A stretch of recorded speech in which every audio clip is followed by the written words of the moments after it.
Professora, adolescentes que matam os pais. Que história é essa?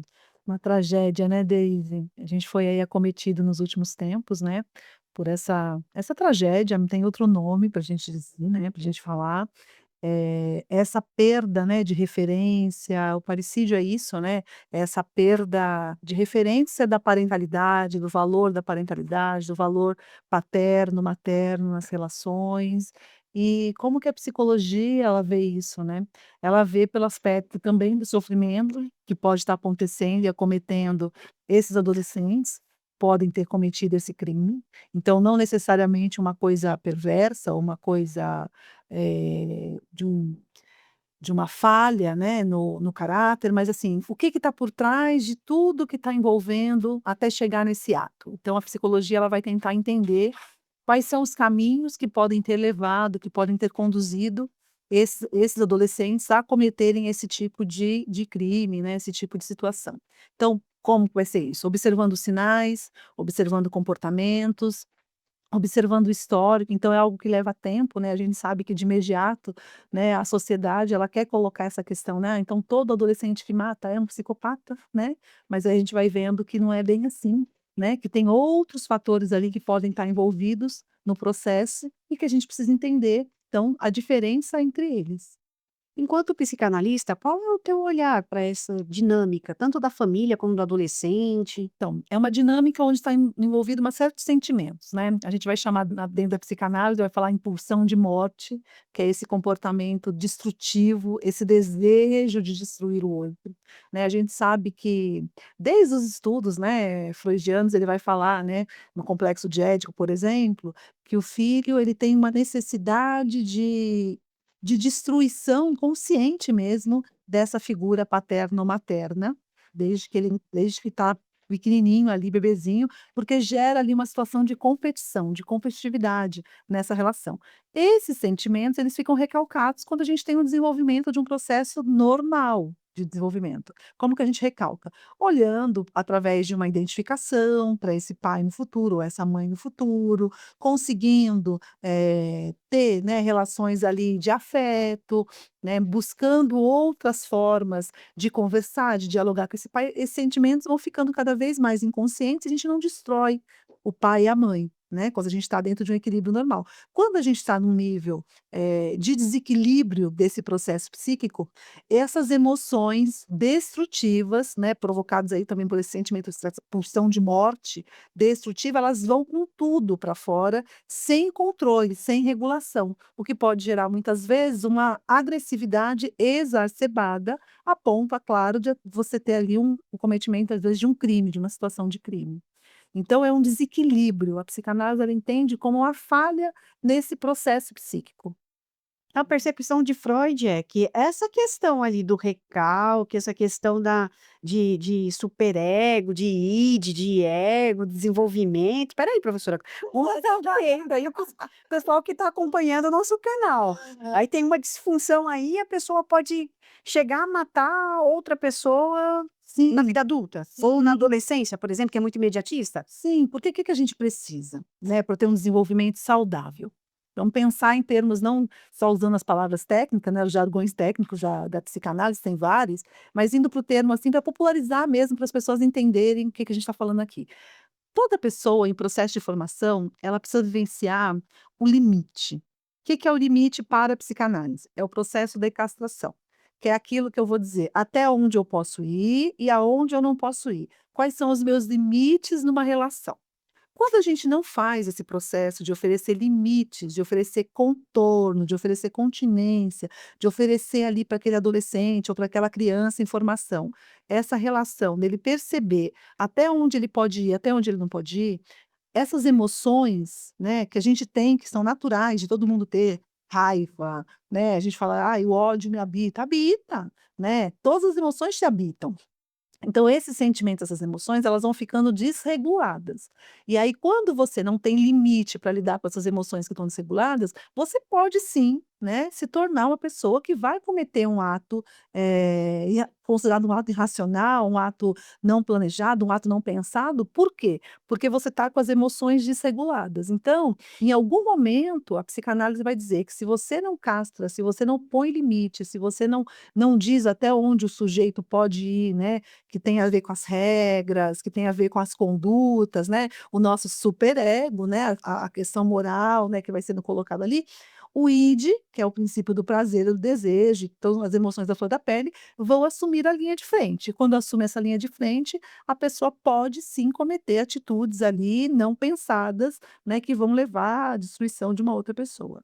Então esse id aí, esse tal de id, a pessoa age para pensar, e Isso, é o esse ego pensa impulso. para agir.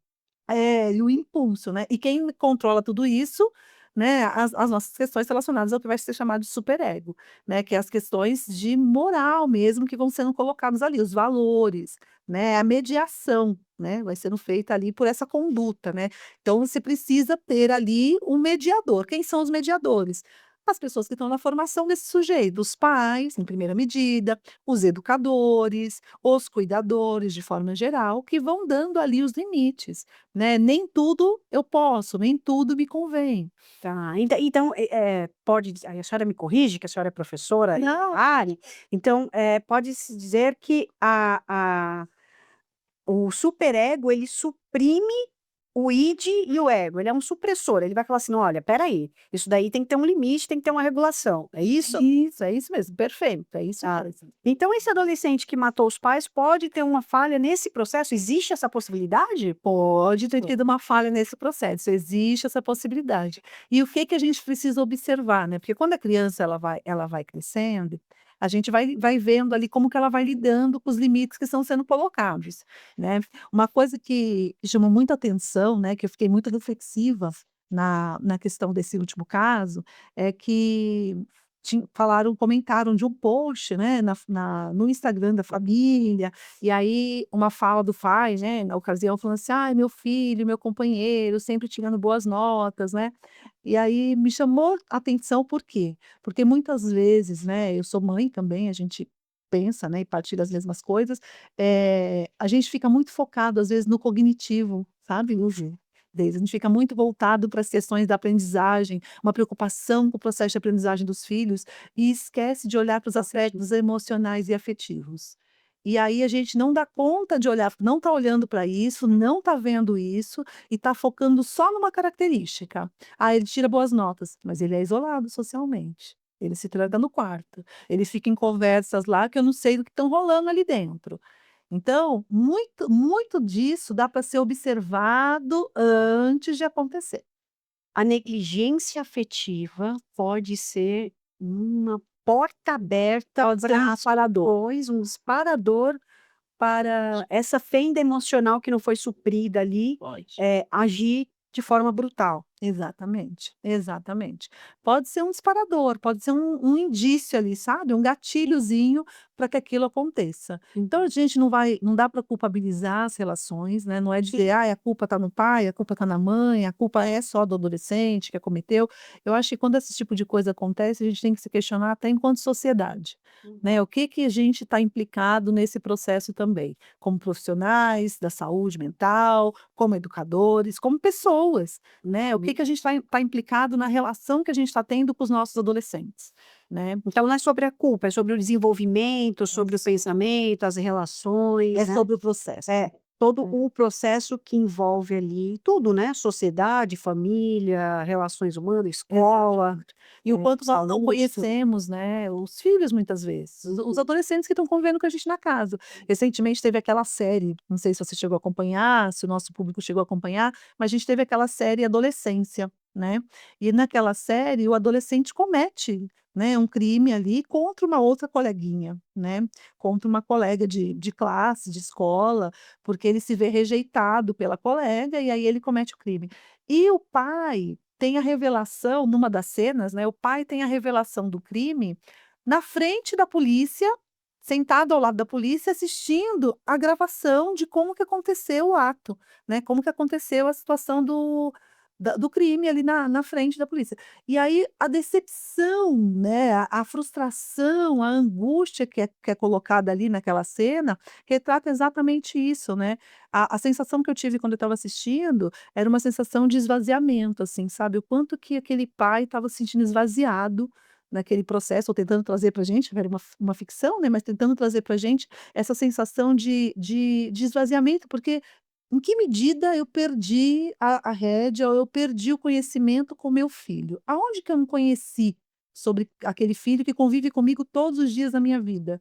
Que momento que eu não vi que ele tinha um potencial ali dentro dele, de alguma medida, para cometer um ato dessa forma? Então não é sobre a culpa, é sobre a perda da relação de afeto, da relação humana que me permite olhar para o outro para além das minhas expectativas.